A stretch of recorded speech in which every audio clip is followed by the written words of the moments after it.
Alright, since the stapler won't cooperate, we'll work with one target and we'll talk about double taps.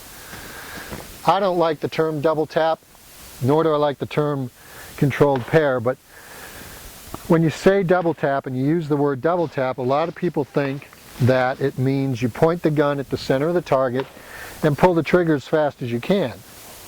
In reality, it's simply two well-aimed shots with very little time in between. And it's just like a regular shot. You see the sight every time. So let me show you where those were so you can see. And then I'll zoom in so you can see it on the video too. Right there. Okay. So what happens is, when you fire the two shots, you see the sight. Let's break down the process as it happens. So, you've got your first sight picture, and you break the shot. As the gun recoils, you want to track the front sight. As you're tracking the front sight, you release the trigger, allow the gun to come back down on target. If you don't force it, that's why it's important to have a neutral grip and stance. If you don't force it, the gun has a tendency to want to come back to where it started.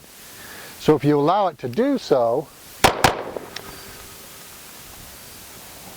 it will come back, and that will allow you to shoot. Now the key is that you can't exert any influence on it any other way. You've got to let it come back to where it is.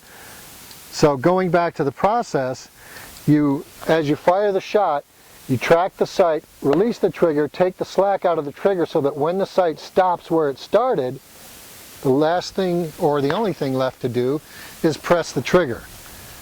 So let's take a look at it again. So let's review. A double tap is really two well-aimed shots with very little time in between them. Remember, allow the gun to recoil and it will come back to where it started.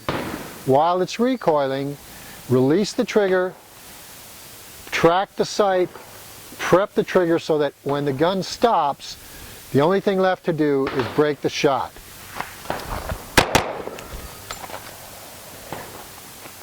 That's how you do a double tap.